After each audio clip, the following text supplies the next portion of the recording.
What's up, Wonder Kid? It's FIFA Expert, and today we are back with some more Project London. But of course, there is one thing I do want to say before we do get off and start this video against West Ham is I want to say thank you to you guys who subscribed because we just hit 100 subscribers. Of course, I wouldn't be talking about it too much in this episode. I will make a special video for it, but yeah, that's for another time.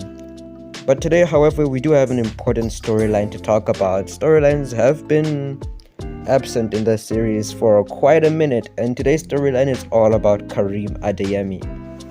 Now, you could say that he is the star of our team, but it seems like he isn't really willing to stay at Project London for season 2 at least. By the way things are going, he says he does want to leave Project London, and at the same time he kind of says that this won't be the last time he wants to play for us. He says that if Project London ever wants to re-sign him in the future, it is entirely possible for Project London to do that. However, it is a very confusing situation, but one thing is for sure. Karim Adeyemi is most likely going to leave Project London at the end of the season, or maybe even in January. But of course, I will let you guys know on how that how the story progresses as the episode progresses as well. Now, of course, the first game we got is up against West Ham, and it's early on into the season as well, but we are in the top 6 here, thereabouts, which is a position that we're not really expected to finish. But with the way that we've been playing football, a few fans and a few analysts are saying that if we can keep up our type of football, then we could find ourselves in the top 4, of course, if we also stay on form as well. But it is still early on in the season, but don't worry, by the end of the episode we will be in January. I just want to get past this episode real quick. There are quite a few games to get through. I did have to simulate a bit, but luckily the simulation results did work with me instead of working against me. But of course, we do start off against West Ham. I think I've said that for the 3rd time in this video, but nonetheless, yeah, we start off real strong against them as well. But unfortunately, they also are a team that is capable of taking advantage of opportunities, and that is all exactly what they try to do. But of course, Hutchinson, who's been very solid in that goalkeeper position, does keep a goal out. Ethan Barlow is being played in the cam position, and he shows us why Alex Simmons has put him there, because, well, he is a very important part to Ryan Gravenberch's goal. Now, honestly, guys, I'm not going to lie. I don't know if the Ryan Sessegnon signing was a failure. I feel like it's a bit too early to say it was a failure. But honestly, I mean, like, you can see with Ethan Barlow here being a cam, like, you won't see it because not in-depth gameplay, but like, I just feel so much more comfortable with a player like Ethan Barlow as a cam rather than Ryan Sessegnon. And that makes me wonder if Sessegnon is really the right player for our cam position. I feel like changing him to a cam when we signed him originally to try to be a left back was really kind of a waste of a signing. And to make matters worse, he is injured now, so of course it's not really helped us out that much, has it? But of course, as I'm talking about Ryan Sessegnon, I mean, like, we've just conceded a goal against West Ham. It is now 1-1. And West Ham are looking a bit more threatening. They definitely want to show us that this game is far from over. They get another opportunity, but this time Hutchinson is able to bail us out. Declan Rice with a really good header, nice, a bit of power. But Hutchinson, when he's on form, you can really see that Hutchinson is a solid keeper, a Premier League quality keeper when he is on form. Now, of course, 1 minute left, 1 minute of stoppage time, and yeah, we were able to hold out West Ham at that point, and it is now halftime. It is 1-1. Both teams going a bit back and forth. You can't really pick out a winner from these two. Now, of course, the game in the second half was proved to be a really electric game again. From a neutral's point of view, the game is still hella interesting. Lee hitting the post, Cook getting close to scoring a banger. But in the 86th minute, when the game started to pick up once more, Karim Adeyemi was the one to receive that incisive pass and to put Project London ahead in the dying embers of the game.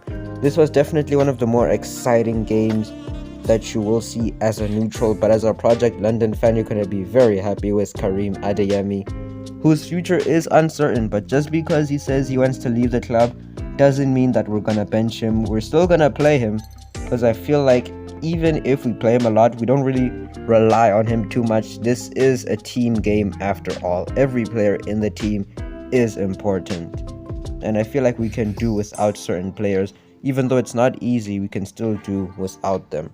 And that is full time against West Ham, 2-1 thanks to Karim Adeyemi and also Ethan Barlow sharing a bit of the spotlight along with Ryan Gravenberch putting in that all-important first goal. Now we got the EFL Cup up next against Newcastle. I feel like I'm not going to prioritize EFL Cup and FA Cup that much in this season, but I will still keep them under close eye. I will try to play a few good players here or there like I did there. Luckily, the computer was able to sub in Ethan Barlow, and we did beat Newcastle 2-0. Now, of course, you're just going to see a bit of background information. I just show these every episode just to prove to you guys that I am paying close attention to the youth academy, that I am, working on it here and there. I mean, Santi Moyano just came from the youth academy. He is a academy prospect who has been sent out on loan, so you won't see him this season, but you will definitely see him become an important part of the team in the next season. Now, of course, we're going to move on. You can see the November fixture list. It's a bit favorable for us, but of course, we still got to win those types of games. The next one is going to be against Leicester City, and unfortunately, Fry will not be up for selection because he is suspended.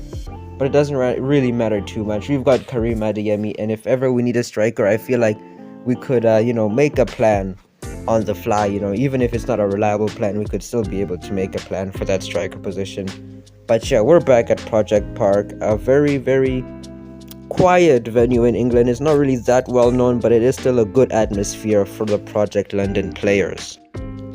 Now, of course, Leicester City is a team you don't really want to sleep on, whether you're in the top 6, you're in the relegation zone, or you're in mid-table. Leicester City is a team that can beat you if you are not careful.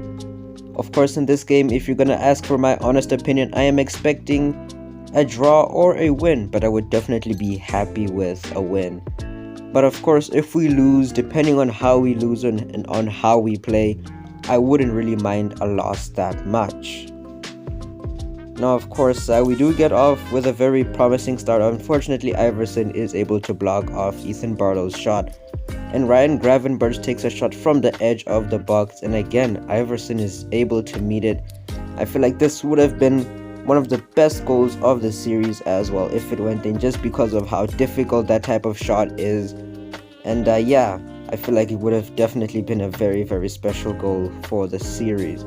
Of course, we did get a corner. Adeyemi was able to get behind it, but unfortunately his header is a bit too high. However, we were able to use Adeyemi's explosive pace to give Ethan Barlow an opportunity against Iverson. A nice cross in. Ethan Barlow has to get his head towards it. It's not easy to finish, but it's easier to score the goal than to actually miss the target there. But someone's got to be there to score him. It is still a good goal. Iverson also almost got a hand to this one as well.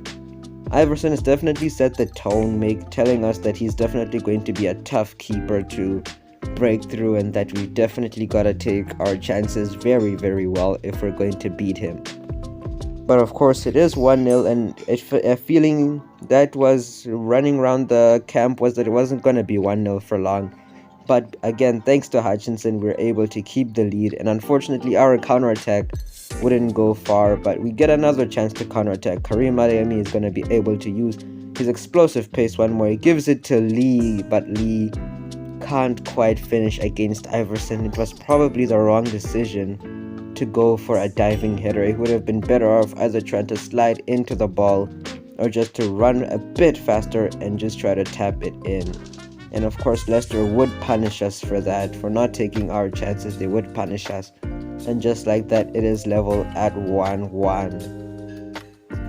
I think it was Otavio to score this goal. And again, like, Leicester is this type of team where if you don't take your chances, they will take their chances and they will punish you. And unfortunately, Hutchinson can't bail us out each and every single time. Leicester would find themselves on the attack again. A bit of miscommunication between Harvey Barnes and number 15 does lead him to stumble and ultimately just kills their attack. Maybe that wasn't the reason that their attack got stopped, but it played a small part into it. And of course, Rodrigo, a new signing who is a bit underrated in my opinion, was on the ball there, but unfortunately the counterattack didn't go that far. Today's spotlight is going to be on Otavio. I wouldn't say he is the man who deserves the spotlight, but he did take his chance when he had it, and yeah, that as long as you take your chances, you're gonna score goals. And again, I do want to talk about this one more time. Ethan Barlow as a center attacking midfielder, filling in for Ryan Sessegnon, is just amazing. I mean, look at that pass from him to give it to Lee, and of course, the finish as well is superb. I mean, like, that is a strong strike, nice and accurate. I mean, Iverson isn't going to be able to stop that one. He shouldn't be able to stop that one, because if he did, I would be a little bit suspicious on the coding in the game. But yeah, it is just a good team effort goal there, you know, good counter attack, good pass, and a good shot. But of course, in the 60th minute, Leicester City would be able to answer back. Dimitri Payet, if that is his name, is the man to equalize, and he does try to run all the way back to Brendan Rodgers. You can tell that their team chemistry is really high. But of course, this is very deflating for us. I mean, to like score a goal and then to concede the equalizer almost immediately, it's definitely going to be something that won't make the players or the fans happy. Rodrigo does try to answer back with a great cross there, but unfortunately he does hit the post. Now, of course, Leicester City also had their own opportunities. Harvey Barnes was on that volley, and thankfully Hutchinson is able to bail us out once more. He bails us out again from a Dimitri Payet long shot. Honestly, can you guys comment down below, where would we be without Hutchinson? I mean, I feel like he is definitely one of the players that I don't talk about too much. I'm only starting to talk about him now because of the saves he does make in this Premier League season so far, because like he has bailed us out multiple times. I mean, yes, we're still the worst defensive team in the league, but I mean, like, it could be way worse if it wasn't for Hutchinson. And of course, we do get away from conceding once more. We're on the counter attack again. Unfortunately, this one does get stopped in its tracks. Ethan Barlow again just being that top class cam, and Ryan Gravenberch putting in a few skills, but unfortunately Rodrigo's pass doesn't go through, and just like that, we're most likely going to end this game 2-2 against Leicester. It is another close call type of game. Last time we were able to get a winner late on in the game, but this time it's just going to be a 2-2 draw. On to the next games. Now we're just going to be doing a bit of simming. I think it's either a bit of simming or we're going to head into a match against Chelsea. But yeah, I think it's going to be a little bit of simming as well. Simulating against Leeds, one of our strongest 11s, you know. And we are able to win this one. And Shaw, a centre back, does get a brace. Now I bet you guys are wondering why Yusuf Moukoko is the focus right now. The reason for that is I feel like he is a player who's going to be there not to replace Adeyemi, but just to be a backup striker, because when Adeyemi leaves, Charles Fry is definitely going to be taking over. He's definitely going to be our number one option up front. So I'm thinking Moukoko will be the second option as soon as Adeyemi leaves. We do some against Crystal Palace, get a 5-1 win. Our next team now is going to be Wolverhampton Wanderers, and I am going to be playing this match, but we will be running past this match real quick. Now, Karim Adeyemi did receive some transfer offers just before the game. He was linked to Bergamo Calcio, and he's also been linked to Real Madrid earlier on in the season. He did decline both of them, and it seems like one more team that is going to throw their hat in the ring is Roma. And of course, we don't know what Adeyemi is going to say to them, but we know what we said to Roma. We did say, yeah, you can have him for about 90 million. Now, of course, the game against Wolves has started, and we do go off with a promising start. We start off really promising with a shot from Ethan Barlow, but unfortunately, he does miss it. But a nice long ball towards Karim Adeyemi in the 44th minute gives him something you would say an easy goal, but it's not really an easy finish. It is a volley. It has to be struck with a bit of power to beat Jose Sa, who is a really, really good keeper, not only in real life but in FIFA as well. So now Karim Adeyemi, 8th goal in 13 matches. Honestly, I do want to say stuff like we're going to be alright without Adeyemi, but just his influence just shows how important he is to the squad. And unfortunately, in the 50th minute, we do concede an equalizer against Wolverhampton Wanderers. That again is just going to deflate the squad a little bit. It's just this problem we're having at Project London where we can score a goal almost immediately, right? But then right after we score a goal, we just concede immediately. But this time Ryan Gravenberch did notice that trend, and he was like, you know what? Let me just score a goal, just to restore the lead. And this time, hopefully the team will be a bit more calmed down. They will be a bit more tight in defense to hold this 2-1 advantage. But again, it's just nice build-up play here. And Ethan Barlow again just to sense the gap there, telling Gravenberch to run into the gap. And Gravenberch takes his opportunity to score a goal, smash it in a bit of a tight angle. But again, it's just hit with a special type of power that is enough to beat Jose Sa, and that would prove to be the last goal of the game. Again, thanks to Hutchinson, we're able to walk away with 3 points instead of 1, and that is going to be a nice outing against Wolverhampton Wanderers away from home at the Molineux. We're able to grab a very, very tight 2-1 win. In this match, I do have to give credit to Hutchinson for that all-important save. I will give credit to Ethan Barlow, Ryan Gravenberch once more, and Karim Adeyemi again. It seems like those three are definitely our top performers nowadays. And don't discount Rodrigo. He had a few promising moments in these last 2 games as well. Simulating against Brentford doesn't go quite to plan. We do draw that one, and right after Brentford, it's another London rival. It is a London derby. It's going to be Chelsea versus Project London, and Romelu Lukaku, a player in the spotlight. And guys, I'm not going to be wasting any of your time here.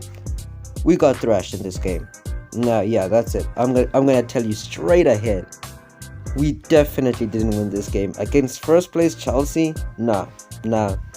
We didn't pull off any miracles. This game was just all up against us. We were just shambolic in defense, conceding the first goal early on in the match. 33rd minute, N'Golo Kante with a change of pace is able to beat Shaw, chips it over Hutchinson, 2-0. Now, of course, we did try to fight back ourselves. We did get ourselves a goal here. Karim Adeyemi did put in a bit of magic, beating a few players, beating the entire defense, giving it to Gravenberch for the easy tap in. Now, of course, you'd say, okay, there's a chance of a comeback, right? Well, not really. We did concede another goal just before halftime. This one was just, it was a bad luck goal to concede. Those types of goals that are really you shouldn't be conceding, but you still concede them anyways. And again, Hutchinson just makes a nice save, but of course, just the way this game has been going, we still concede 4-1. Probably made it 4-2 as well, thanks to Rodrigo and Charles Fry linking up. But now at this point, this is when the game just got a bit quiet. All these crazy deflections and stuff just kind of stopped. And just like that, it was 4-2 all the way to Chelsea. Now, of course, you did see a glimpse of Karim Adeyemi there. He has accepted the move. Or it's not accepted, we have accepted his opportunity to go to Roma. We do simulate against Burnley. It's only a 1-1 draw.